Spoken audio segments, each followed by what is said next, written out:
to the Cardamom Chai Podcast with Roma and Jasnoor. Hi everyone, this is Roma. Hi everyone, this is Jasnoor. This week we're going to be talking about being a stay-at-home mom or choosing your career. But before we get into the topic, Roma, what have you been up to this week? I have been up to trying to figure out my summer months and what I'm doing in summer in terms of, travel and like other things. So I've been very much occupied this week in trying to figure out my plans for the summer. And just before starting this, we were talking about how our YouTube channels and our Gmail accounts and everything are synced in each other's phones and everything for Cardamom Chai, and then when we are searching, our histories are mixing up and and all that, and just Noor's getting notifications for my search results and everything, and it's funny. Yeah, and I'm like, I've never been to this place. Why would I leave a review for this place? This is insane. And then I come to find out that it's because Roma has also been using the Cardamom Chai account, and she's been going to those places or checking them out. It's just because you have like these things open on your laptop because you're working on them continuously, and then you don't realize when you're actually searching things on Google or on YouTube, you don't care to check what account you are logged in, and then it just like happens to be the Cardamom Chai account. But anyways, yeah, so that's what I've been up to this week, is just, looking at places, dreaming about things, hoping things would happen and stuff like that. So yeah, you're a lot more organized about the planning and everything than I am. I'm like, oh, summer's here. What should we do? Well, okay, we can go to a hike today or something. Or if we're planning a big trip, we'll usually just plan it like a month out to be like, oh, okay, we're free. I think this will work for both of us, and we'll invite some other people like my parents or my brother and my cousin and everything, and ask them if they want to join us, and then we'll plan it all like very ad hoc, and then we take a trip. So you're a lot more organized about like your whole summer. Bro, I like to be so organized. Until last year, I used to actually write down every single weekend dates in a calendar or in my notebook or something. Like I would have a list in Excel spreadsheet, if I remember correctly, a list of all the dates of the weekends. Even if there's a long weekend, then I'd highlight it in yellow, and then I'd have things to do written down in every single weekend, whether it's like, having people over, or whether it's like going out with my husband, or, other things. And I'd assign some of the weekends to my husband. I'm like, you figure this weekend's out. And I'm figuring out the rest of them. And I used to have a whole list like that until last year. This year I gave up on it. But until last year I used to have things like that. And I mean, it doesn't always go as planned, obviously. So that was a good learning lesson for me at that time. Whole month didn't go as planned. But okay, I guess. Learning to be okay with that. Oh my God. You know what we do? Every Thursday, I go up to my husband and say, so what are we doing this weekend? So what are we doing this weekend? That's my planning for you. That's it. Yeah, like making them think about it. Yeah, usually, sometimes we know because we've already made plans. Like someone's coming over, we're going somewhere. But most of the time, it's like, oh, what are we doing? What do you want to do this weekend? But this weekend, we actually watched the movie Mickey 17. Oh, yeah, the book that you had suggested. Yeah, we watched the movie. It was really entertaining. And it was like a fun movie to watch. But I don't remember the book anymore. And I don't know how true it was to the book, to be honest with you, except for the whole premise. Like, the premise is the same. They made it a little bit weirder, I think, the movie. They made it into like, oh, this whole ship is going to a new planet, and the ship is run, controlled, funded by this one guy and his wife. So they're like that, we're kind of like the dictators of this ship, and then the new community that we're going to develop in the alien planet. And it's almost like that couple's made to look like Trump and his wife almost. What? Or even Elon Musk because of like the level of ridiculousness that they show for those two characters. It is surprisingly like a very appropriate social commentary on what's going on with the United States leaders, and maybe even how Elon Musk wants to go to a different planet and develop a society there, and I could totally see that being it. And then in the end, that figure and his wife do get killed because everyone hates them. Interesting. Yeah, so it was a very interesting movie. I don't think any of that, like that social political commentary, was in the book. I came out of the movie and I was like, I really enjoyed that, but I don't think a lot of that happened in the book. Maybe they just took like a little bit inspiration, not a whole lot. Exactly. And like the book is called Mickey 7, and the number 7 or 17 is because of the times he's died. Like, so he's died a lot more time in the movie, but not as many times in the book. And I think the book focuses more on like the new planet and like the inhabitants of that planet and everything, whereas the movie kind of focuses a lot more on what's going on in the ship itself. Is that on Netflix? No, it just got released in theaters about 2 or 3 weeks ago. Yes, you mentioned that. Yes. Yeah, so we actually, that was our planned date night for this weekend. Nice. No, it was a good one. It was between this movie or Novocaine, and my husband watched the trailer for both of them. He's like, you know what? They both kind of seem, the same level of interest to me. So you picked, and I picked this one, and yeah, it was fun. Okay, cool. Okay, so should we get into today's topic then? Yes. Today we're talking about choosing to be a career woman or being a stay-at-home mom. Personally, I don't think there's anything wrong with choosing either option. You do what's best for you, and I think our society really struggles with either option, to be honest with you. Whether you choose a career, whether you choose to stay home, our society has negative things to say about both of them.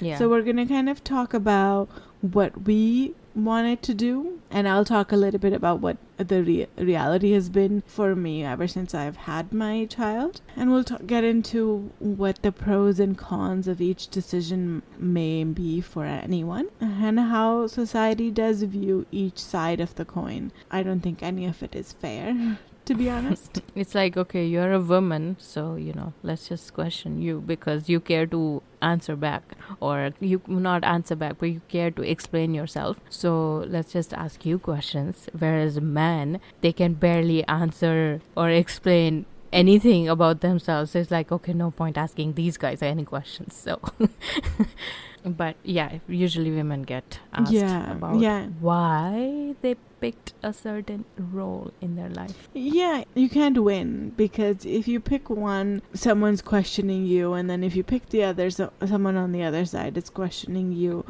So there's really nothing that you can do that will please everyone.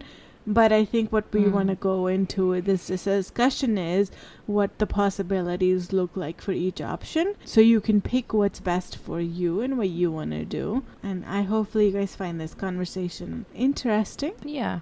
Yeah. So Roma, what have you thought about choosing a career or being a stay-at-home when you do have kids? I have some very strong, perplexed opinions about this. Yeah. I think that I would want to stay at home once my child is born. Once I have a kid, I'd like to stay at home with them for a few years until their natural development happens, and, until they start going to school and things like that.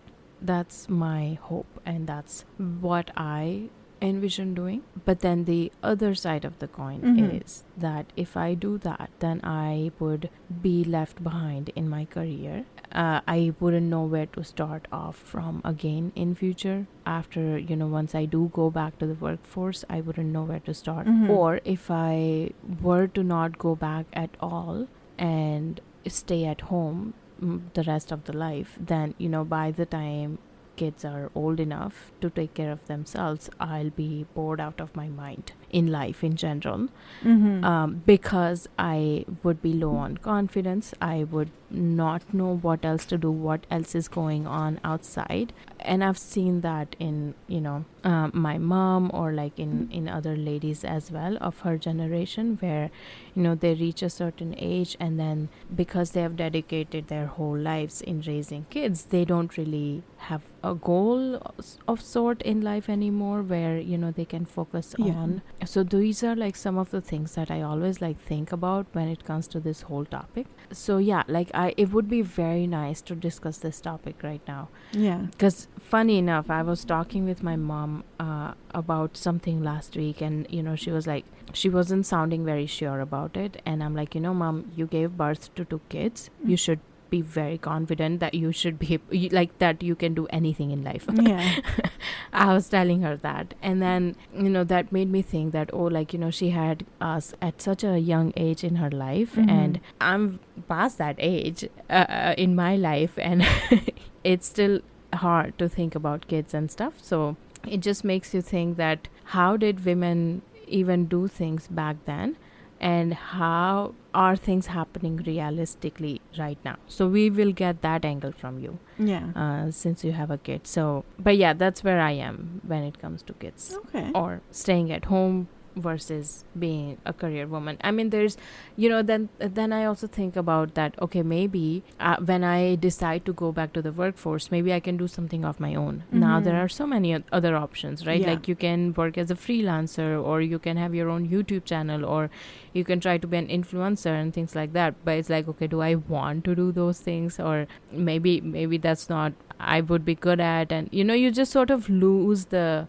momentum that you have going in life when you go. And then then the other side of the coin is that, okay, if I do say I take the 1 year mat leave and then I'd go back to work after that 1 year, how would the guilt feel like at that time?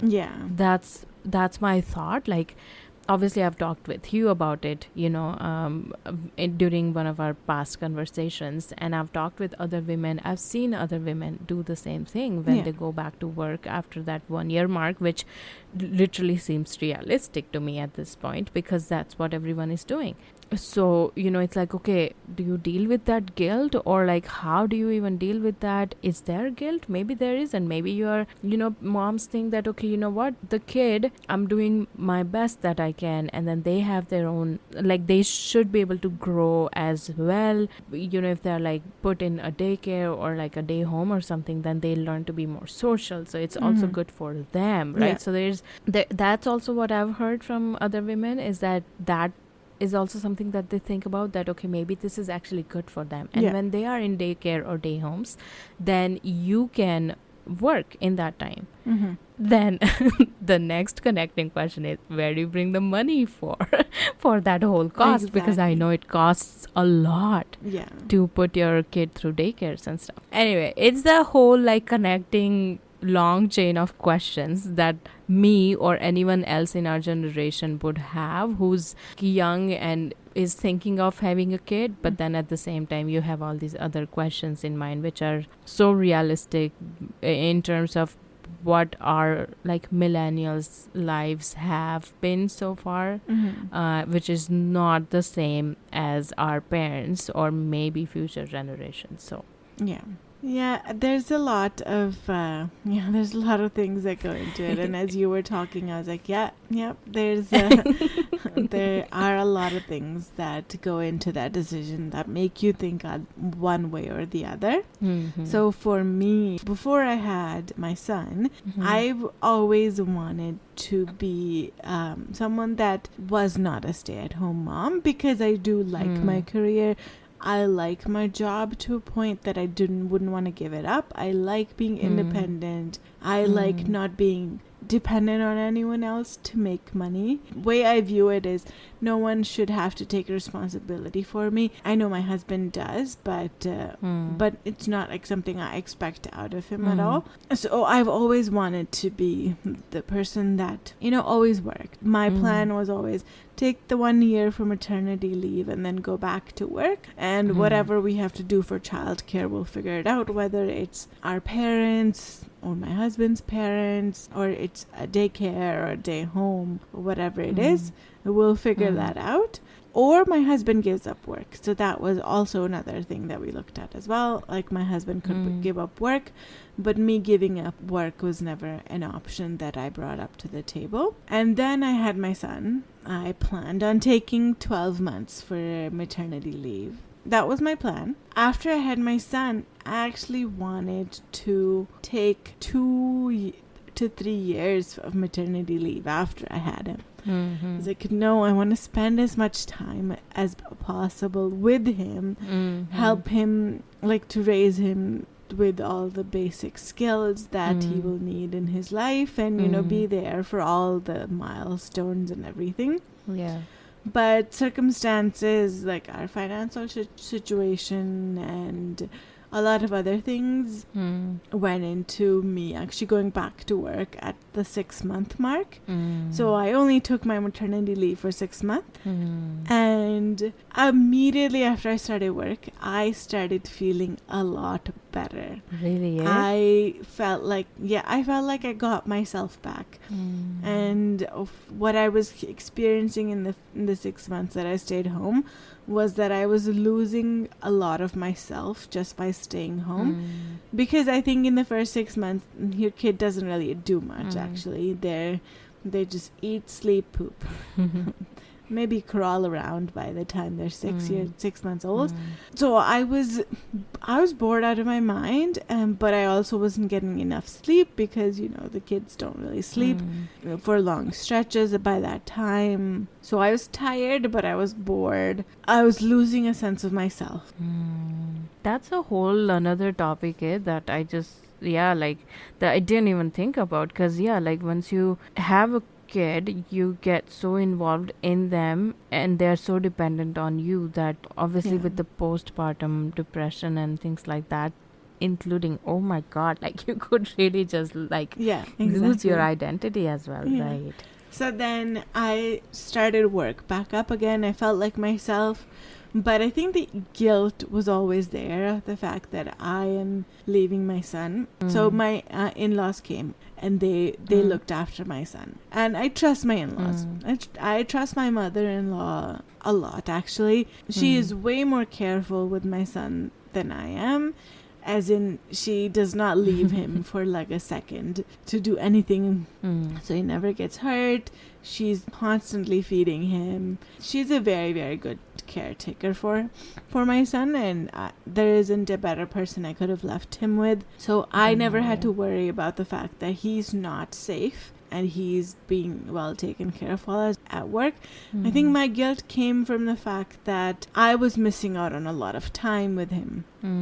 I was missing out on a lot of quality time, a lot of milestones and stuff like that with him. And actually had some conversations with my coworkers, so ladies who have kids and they've had to do the same. And one of my coworkers said, the kids at this age, they are not going to remember this time at all. This will be something that doesn't even cross their minds ever in their life. They're going to remember a lot of the times you were there for them when they're growing up, as in when they're actually in school and you have to go to like sports and their whatever they've got going for extracurricular activities. They're going to remember that a lot more of you showing up for them. For this time, they're not going to remember it. And the guilt you're having is actually just selfish guilt of you not being there, right? Of you not having these memories. But your kids are not going to remember it. They're not going to be like, oh, mom, you weren't there at all. And that made me feel a little better. I'm like, yeah, he's not going to remember that I wasn't there all the time. And then I had another conversation, and she actually, this lady, she actually brought up the fact that her sister had gone through the same thing, and the relationship that her sister and her kid had after she started work was so much more meaningful, because the time that they did spend together was so much more meaningful and enjoyable for both of them, that it didn't matter that she wasn't around all day while she was at work with her kid. I thought back to it. I was like, I come home every day. He is so excited to see me. He is so happy. And then we read books together. We play. We have dinner together. We just have a lot of fun. So during the day, if I was with him all day long, I wouldn't have as much of a meaningful connection with him, where we're trying to cherish our time together. I think it would just be like a routine every day. Be like, okay, do this, or we're now doing this activity or whatever. And he would, or we both would not enjoy it as much as we do now. I can see it now that when I do come home, all he wants to do is spend time with me. But if I was home all the time, like my mother-in-law is, he doesn't really want to spend a lot of time with her. He is like, I can definitely see the benefits of that, because I can be a lot more myself when I'm spending time with him, than him getting a version of me that's not happy, that's not fulfilled, and someone that's tired and doesn't have the energy to play with him and be 100% myself. Right. So eventually I got to a point where I stopped feeling that guilt of not being with him all the time, because of the fact that I made the time that I have with him so much more special and so much more dedicated to just him and me time. That's a great angle to look at it, that if you are not happy being at home, then that's not the best version of you anyway for him to have around and everything. So this way you get to keep your identity and your happiness. At the same time, in the evenings, you guys can connect on much deeper level, just because you get to see each other after hours and everything. So plus what this made me think of is that this also helps the child get used to the fact that this is the truth of living in Canada for parents anyway, right? Like it just helps them get used to that routine, that this is what it's going to be like all your life. So just getting and it's good. I mean, if your child is adapting to it happily, then that's the best. Yeah, and the fact that he doesn't even miss me while I'm gone. In the beginning, that really hurt me. I'm like, oh, he doesn't even care that I'm gone. What were these past 6 months? Nothing. But then I realized it's actually really good, because he's not crying and upset that I'm not there, which I think would make me feel even worse. Exactly. That he's not happy while I'm gone, and actually would make me decide not to work. But he was completely fine from day one of not being there. I don't know why he's been like that, because I know some kids are just not like that. They just want their mom all the time. Right. And I don't know how he turned out to be. The fact that if I don't see her, I don't really miss her, but if I do see her, then I miss her. So whenever I do call and he hears my voice and he misses me, he starts crying. But that's it. And sometimes not even that. Sometimes he will talk to me on the phone, and when I'm doing a video call, and he'll say bye or give me kisses or whatever, and it's sweet, and then he'll go back to playing. But it's a good thing that he doesn't miss me when I'm gone. Yeah. No, I think it worked out well just now. That's what I can see.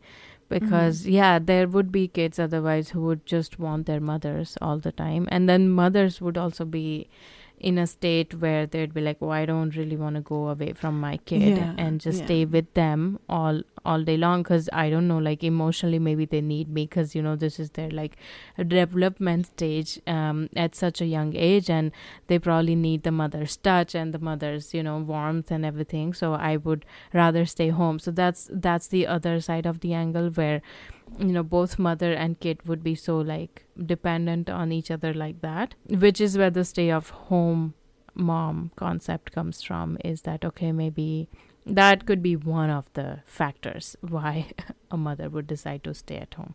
Yeah, yeah. On the topic of talking about guilt, that's the other side of it. Not to say that being a stay-at-home isn't great. It is a great, great thing. It's just something that hasn't worked out for me. Mm-hmm. So it's not to say that that's not a good option. That's a great option. If it works for you, then, what more can you ask for, right? If it's the best decision for you. Obviously, that option wasn't the best for me, and I chose something else. But it's not to say I'm looking down on women that choose to stay home. I think that's so meaningful for kids as well, to have a mom that's there all the time. I wanted to ask that, have you ever heard anything negative from society in general, like, from the uncles and the aunties that we have that are not related, or even relatives, like distance relatives or anything like that? Have you actually experienced anything that's negative from their side when you went or decided to go back to work? That's a good question. I think I would have if I talked to them. I don't talk to them, so I don't hear from them. Yeah, and I don't get their opinions on it. I think it's a little bit different as well because a lot of women work these days and maternity leave isn't standard everywhere. Yeah. So like my sister-in-law, she does work in India, has a great job, and she's entitled to about a year worth of maternity leave as well. She can take 6 months after the kid is born, and she can take the rest of the 6 months at any time during the child's life until they turn 18. So with her first child, she took 6 months and then went back to work and then saved those 6 months and used them up in like the later part of her child's life. And for her second pregnancy, I think she stayed 9 months and then she went back to work after the 9 months. So there's a lot of women now working a lot earlier because it's kind of become the norm these days, and because of the fact that maternity leave isn't standard everywhere. And she's lucky because it's a government job, that's why. If it was a private job, she would get maybe 3 months maximum. Yeah. And this is speaking in India. Exactly. This is in India. Where stay-at-home mom is like the big expectation sort of thing. Well, I mean, I don't know. Right now, I don't know. But okay. So I haven't. And I think my work people were just excited to have me back at work. So they're like, great, we love this decision. I haven't heard anything to the contrary, but I think it's because I stay out of those circles. And if I was to hear, I think my mom did say that. I think my mom would have been like the only person who did say, it's like, oh my God, you're leaving him alone already. Oh, like, moms. Yeah, she did try to guilt trip me, but then I was like, no, I'm not. I don't really care what you're saying. I'm going to do what I want. And for the best reasons. Like, this is the best for your situation, right? Like, this is the best thing that works for you. So, makes sense. Yeah. But she was like, oh, he needs you, so you should stay home. I just ignored her. It was fine. So, you like, yeah, you are a mom now, so you get to decide, I guess, what's best for your child and you. So exactly. you know the funny thing is, while we're on this topic, like my mom and like my in-laws and everything, they will give their opinions on how to raise my son. And then I'm like, did anyone give opinions to you when you were raising your kids?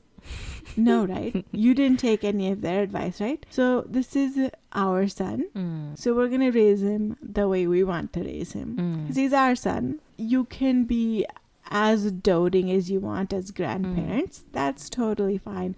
No one is stopping you. But the way that we do things is a little different than you do. Because their mentality is more like, he gets whatever he wants. And then our mentality is like, no, he gets what he needs. And not more. Yeah, no, I've seen that with other couples as well, where they are going strict, right? Like they're going like, no, he will get what he needs, not what he wants all the time, because that raises brats all the time, and like, kids exactly who are crying all the time and things like that. And ugh, like, oh man, this just makes me like, it's getting me towards the angry route right now, where where I hear like, other people trying to give opinions to the parents without asking. Okay, if the parents asked for them, then for sure give your true opinions. But like, if they didn't even ask for it, why the hell? Like, why are you giving your opinions on how the kid should be raised and everything? It's beyond my understanding at this point, because the unsolicited opinions that you get yeah, during your pregnancy, after you have a kid, they're insane. And you're like, I didn't ask for your opinion on any of this. yeah, I don't know why you're giving it to me. I didn't ask. Keep it to yourself.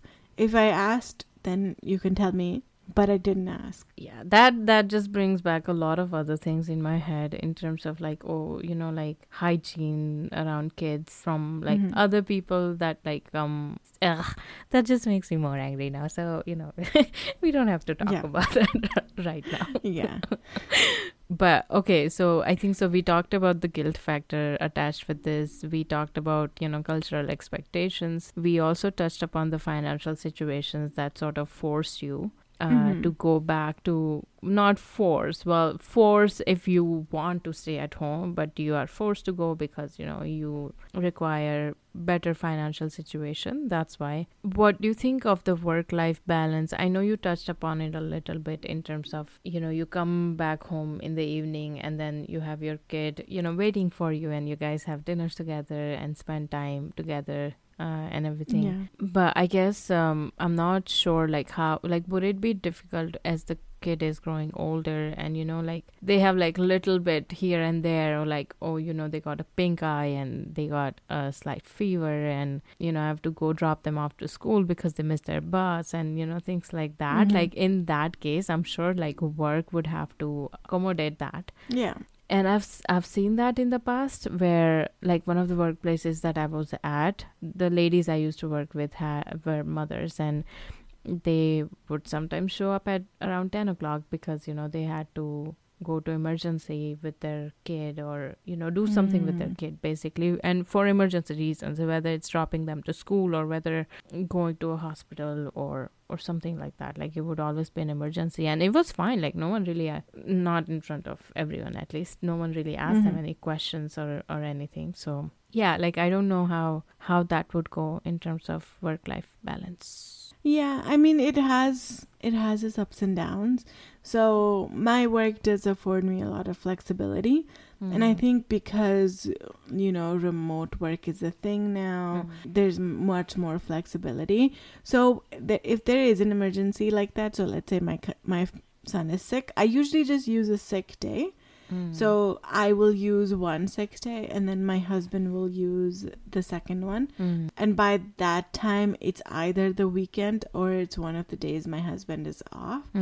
So we work that around and make sure he's better.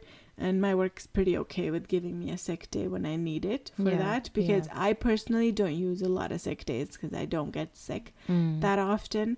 I think the only time I take a sick day for myself is if I have a migraine, and my migraines have been less and less now. So that's good.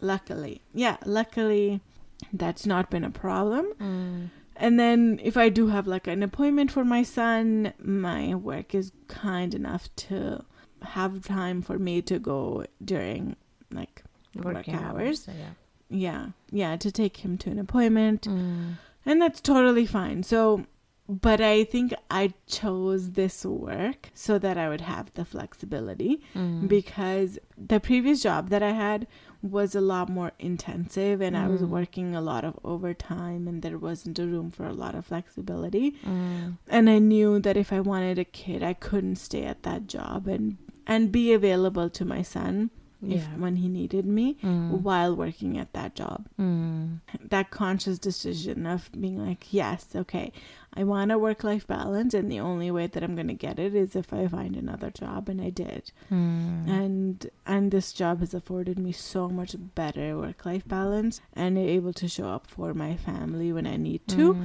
It's really, really good, but I know that a lot of other women do not have that option. Yeah, because I know, so you have your mother-in-law here, so that also helps with like a lot of dynamics, right? when it comes to work-life balance, also in terms of, keeping the house clean for those ladies who have that preference that, hey, like, I want my house to be like neat and clean all the time. So that's also like When you have kids, there's no clean house. probably not. And if you have a clean house if you have kids, that's either because you're paying to get your house cleaned, which is fine. If you can afford it, that's great. Or you're spending a lot of time in your day that you're not spending with your kids to just clean, and you're limiting your kids to not have, free range of whatever they want.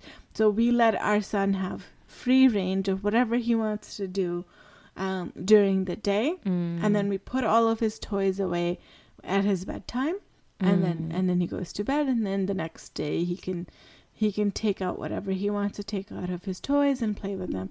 But if you want a clean house all the time, that's just not a happy kid that wants to play all the time. Okay, that makes sense then. You just get used to not having a clean house. I've gotten used to that for a while, and that's totally fine, because I want my home to feel like a home that, you can do whatever you want in, and you're not kind of treating it as a museum. Makes sense. Yeah. Okay.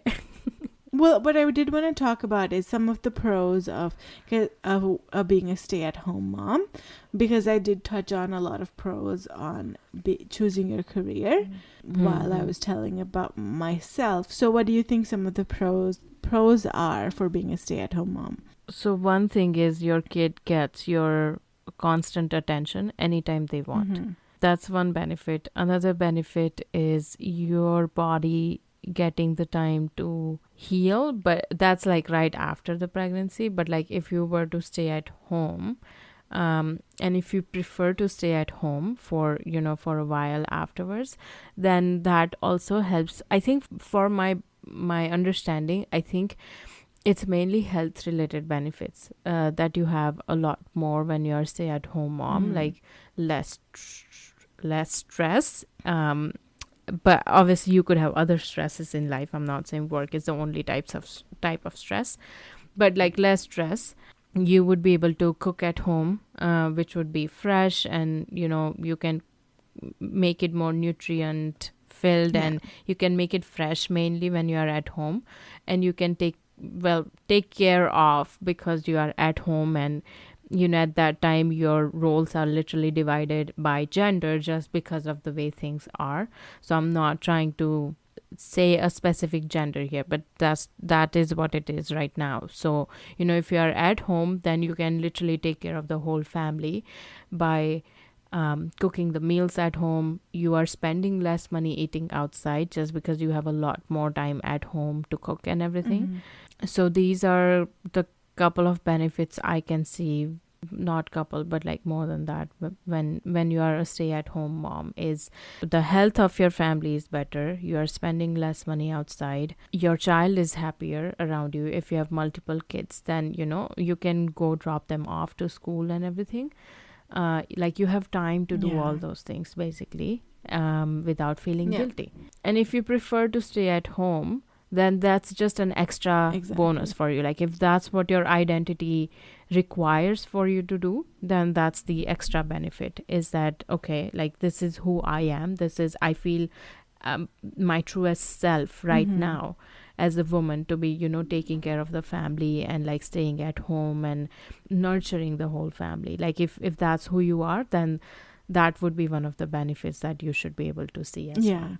No, I totally get that. And I think one of the other benefits is if you send your child to a daycare, they pick up so many diseases. It's like every day there's a new flu going around, and they don't have to go, your kids don't have to go through that if they're, you're staying at home, you or your husband are staying at home.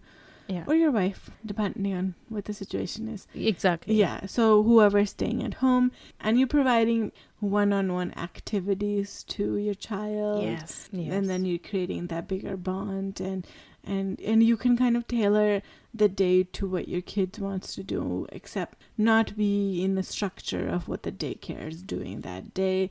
Some daycares are really good at doing activities, but some are not. Some just have like the TV on all the time. And there are instances that they're not getting the best care in the world when they're at a daycare, and you yourself can provide the best care in the world that is not going to be paralleled by anyone else. So that's like one of the most important benefits that I can see is that you're dedicated to your child as no one else is ever going to be. Yeah, exactly. And if they don't really prefer to work, and if they are stay at home, they prefer to stay at home. But if then, like in that situation, if they're forced to go to work for whatever reason, then their evenings would actually be the opposite of yours. Because by then they would be so exhausted that they would not want to give any time to their kid. Or even if they do, they would be very just angry and frustrated with, the smallest thing that the child does. So it would actually harm the child so badly. If you are one of those ladies who prefer to actually stay at home, and if that's your identity, like that's what makes you the happiest and less stressed and, feels like your true self, then staying at home without guilt is literally the best thing for you, instead of forcing yourself and, getting along with the rest of the world and like forcing yourself to go back to work because that's what everyone else is doing. And you brought up a really good point of their evenings being completely different from my evening. Yeah. Because I think that's so important, because stay-at-home mom is a full-time job. Like it is, it requires for you to be on, and you don't even get a lunch break. Like you have to be literally on the entire day. So it's really important at that point for your partner to step up when they're home from their job and be the sole carer of the child, and so you can take some downtime, you can relax, and you can get some me time in. As we've talked about self-identity before, it's really important to have that and not lose it when you're a mom and you're stay at home, especially. It's so easy to just lose your identity, and that time is so crucial. So make sure your partner is on board to do that, because some partners aren't. Yeah, that's the most important. Like whatever works best, I think whatever works best for the mother and the kid together is the best route to go for you. I don't think the father or anybody else matters. Obviously the support is needed, so they have to be on board, but like the decision I think should be of the mother in terms of like what she prefers to do, and there shouldn't be any guilt behind anything. Leave society behind, like seriously. Exactly. Like at this point, like at least our generation has gotten to a point where we don't really give a shit about what the society has to say and what the distant family have to say and everything. Like we just don't talk to them anymore. So like we don't have to hear what they have to say, or like none of their opinions really matter, because the thing is, the way I look at it just now is you are the biggest protector of your kid. Right. So they don't have a voice yet. You are their voice. So if they don't like something, they really just expect you to take a stand for them. So, like if you don't take a stand for them as a mother, then there is not really any point. And I don't really need to say this to mothers, like they know this thing. So I don't have to say that to mothers, but I'm just saying this to ladies of my side, where they're looking to get pregnant, or that they are not pregnant yet, or they are thinking whether to get pregnant or not. So this is for that side of community and not mothers. I'm no one to give advices to mothers here. So. I think the best thing is do what you want, do what you need to do to make it a best situation for you and the kid. Your mental health matters. That's another huge topic when it comes to motherhood and parenthood in general. The postpartum depression is a huge, huge thing talked about now, but it wasn't very recently. Yeah. And I think even now, it's not talked about enough, and I don't think we have strategies to cope with it yet. I think doctors do ask you, they'd ask you about if you're experiencing any signs of postpartum up until 6 weeks of you giving birth, and that's it. But postpartum depression can hit you at any time during the first year of the child's life, or even after that. When I go back and try to see when I actually started feeling like myself again, it took me, I think, a whole year to start feeling like myself again, to feel like my body was my body again, and I was back to like the same kind of mental, emotional, physical state that I was before I got pregnant. It took me a year to get there, and I think that might have been a very easy road for me, because it didn't experience a lot of ups and downs. But it can be so difficult for other women who don't have the smoothest ride of getting there, and it's so important. And if you're trying to be like a stay-at-home or even choosing a career, make time for you, make time for what you want to do in doing any of these things, because if I didn't make time for my hobbies, if I didn't make time to go out for myself, I think I would have really hated my life. Because I think after you get pregnant, after you have a kid, you almost feel like you are now stuck. And that feeling comes from the fact that someone is dependent on you now 24/7, that you have to be responsible for, no matter what your partner says or other support system says. Say you yourself feel responsible for that child completely. So you want to give everything to your kid, no matter what it is. And that comes at the detriment of your own mental health and your own self-identity. Be really mindful of the fact that this is coming instinctively to you to take care of your child, but you have to take care of yourself too. You have to make time to just put some, how the theory is, you have to put your mask on before you have to put the mask on your kid in an airplane, right? That exact same principle applies to anything in life. You have to put yourself first, and so that you can be the best version for your child. So make sure to do that, and if that means you're dropping your kids off at a daycare or hiring a babysitter, or leaving your husband to take care of your kid while you take an hour, 2 hours, whatever you need, daily or weekly or whatever, to get that sense of self back, it is so, so crucial. That makes sense, man. Well said, seriously. It's a lengthy topic here. And I'm so grateful for my mother-in-law, because she's provided us with so much flexibility. So I make sure to provide her the same flexibility. So whenever I do come home, she is not the sole provider anymore. She now can do whatever she wants. And I think when my husband is home, he does the same for her. So she doesn't feel like that she's doing everything, whether it's taking care of the child or cooking and cleaning the house and like everything. Yeah, because it can be a lot. Yeah, no, that makes sense. Yeah, and one of the other things I want to touch on is that no matter what situation you're in, you're going to feel like you have not enough time in the day. But these years go by so fast that once your kids are grown up and they've moved out and everything, you're going to be like, oh, I have so much time in the world, and you're going to miss the time that you didn't have any time in the day to clean the house, to do anything, anything else except to spend time with your kids. And then when you don't have them around, you're going to want that back. and you'll have the cleanest house possible when that happens.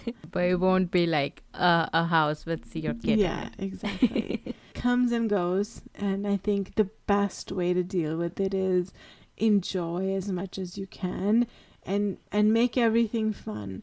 Make everything into a game, a fun game. Involve your kid in everything. And when I have to take grocery trips, I take my son with me, and then we pick things out together. When I go to the bookstore, I take him with me, and he has fun time looking at the books and throwing books off the shelf, and I'm putting them back, and he's running away from me, and I'm catching him. And it's just like I make sure that even stuff that I can include him in, I make sure to include him in everything that I'm doing, so that he gets to be a part of my life, and he gets exposed to being like, oh, this is what mommy does. And when it's playtime for him, we do things that he wants to do, and I play with him to view it from that perspective, that everything is fun and enjoyable and you want to be there. That's going to have the best result. And if you have to use a daycare, if you have to use other people to look after your child so you can be that best version, no harm in that. And if you're a stay-at-home mom and you need those evenings away to regroup, all the best for you, so you can be a great stay-at-home mom. Yeah, and based on our today's conversation, I've realized that there is actually support out there even from other women, right? So women should technically understand each other the best, right? And be the most supportive here. So that's sometimes I think about, I'm like, I've seen like women put other women down before, even in our generation I've seen it, but like reality is that when it comes to motherhood and everything, all of us are super supportive when it comes to choosing whatever works for you as a mother. Like it shouldn't be that you are put down for choosing one thing over the other. There are pros and cons of both sides, and at the end of the day, the bottom line is whatever works for you and your kids' well-being and their best health possible is the thing you should choose to do. I mean, lucky us that we do have an option of having a career now. Previously that wasn't even the case. So now that we do have a choice, why fight over? Like, just pick whatever works for you. I mean, it's good for those ladies who really missed out on having a career in the past.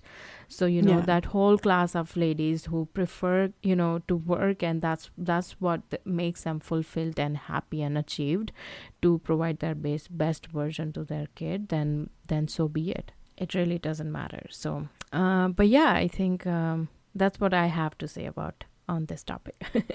yeah I think we covered a good bit about it, and we can certainly do a part 2 if anyone else has any questions, and we can take those questions in and answer them from our perspective. But yeah, otherwise that's all what we have for this week's episode.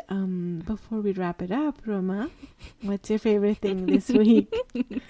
This is such a struggle, man, every week. Okay, I can talk about one thing. So I've learned to make a healthy version of a chocolate cake. Oh, nice. So I think I'm liking that this week, because I do that more of, like, it's pretty much a daily thing now. So yeah. So instead of white flour, I take ragi flour. Okay. So that's supposed to be gluten free. That's one thing. I put sugar as much as I think is appropriate. So sugar wise, that's under my control. So that's another good thing.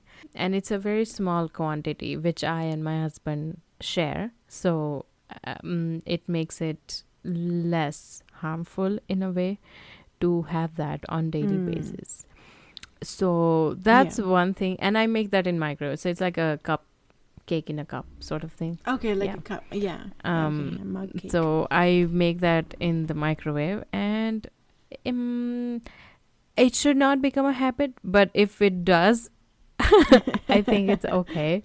So Yeah. yeah, that's what I have explored this week, and I am loving that cake, man. It's actually really good just now, and it turns Mhm. out really Nice. nice. Like it's you can't even tell that it's gluten free or anything because it puffs up the way it's supposed to be.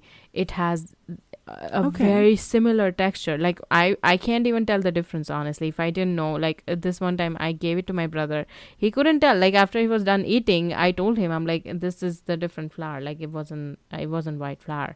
He's like, really? Mm. I couldn't even tell. So he couldn't even tell. So it pretty much turns out exactly the way a normal cake is supposed to be. Nice. You have to share the Yes, recipe then. yes. I will.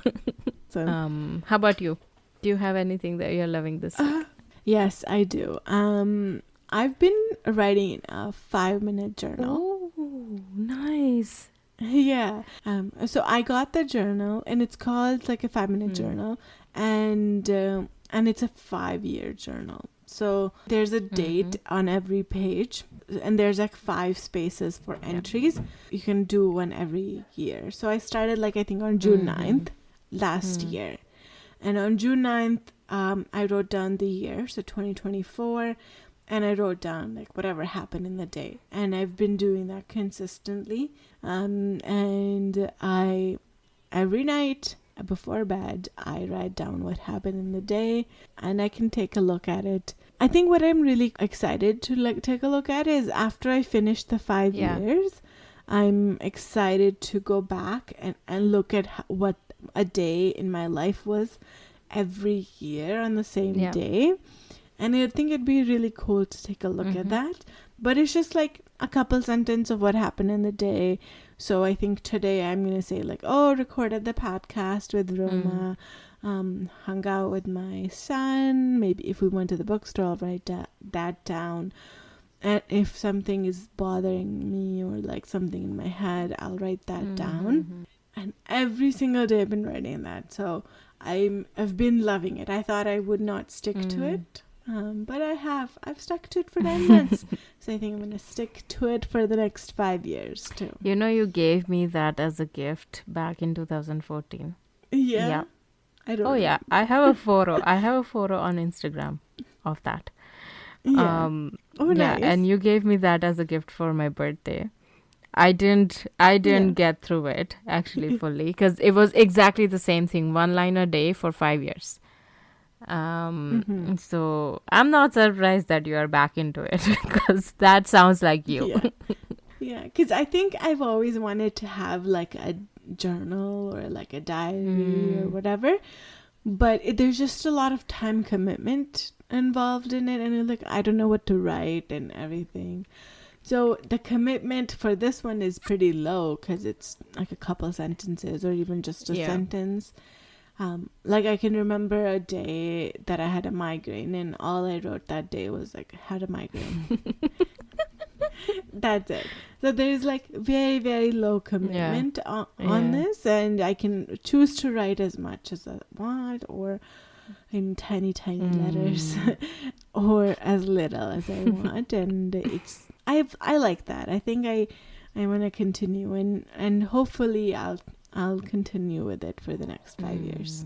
Yeah, but that's all I have for this week. I hope you guys really enjoyed this episode. I know we did. We had a lot of fun talking about this topic. It's definitely an interesting one. If you have any questions, comments, please feel free to reach out to us at cardamomchaipodcast@gmail.com. We'd love to hear from you. And I'll also follow us on TikTok and Instagram at Cardamom Chai Podcast. We'd love to engage with you guys on there. I know we put out something almost every day, so we'd love for you guys to check that out. Yeah, and we post an episode every Thursday on Spotify, Apple Podcast, and YouTube. So find us there. And yeah, I had such a fun time talking about this topic because it's more of a question for me than actually have to experience it like just Noor. So it was it was enlightening in some areas, although I knew some of the things that we had talked about in the past and everything. So I hope that you as our listeners enjoyed listening to this topic. If there's anything specific that you want us to talk about further in more detail on this topic, we could really utilize Just Noor's expertise here. So, so feel free to send us, questions or suggestions or share your stories when it comes to this area, and we would be happy to do a part 2. It would be very nice to actually hear people's stories on this, like other mother stories and everything. Yeah. And then we can share those stories in, make a whole podcast on just sharing those stories and like learn more about how like other people's experiences have been in reality as well. So yeah, I'd love to hear that from that you would guys. actually be very nice as well. So as just mentioned, the email address is cardamomchaipodcast@gmail.com. Feel free to reach out to us there. And otherwise, have a good day. Yeah. Thanks, everyone. Bye. Bye.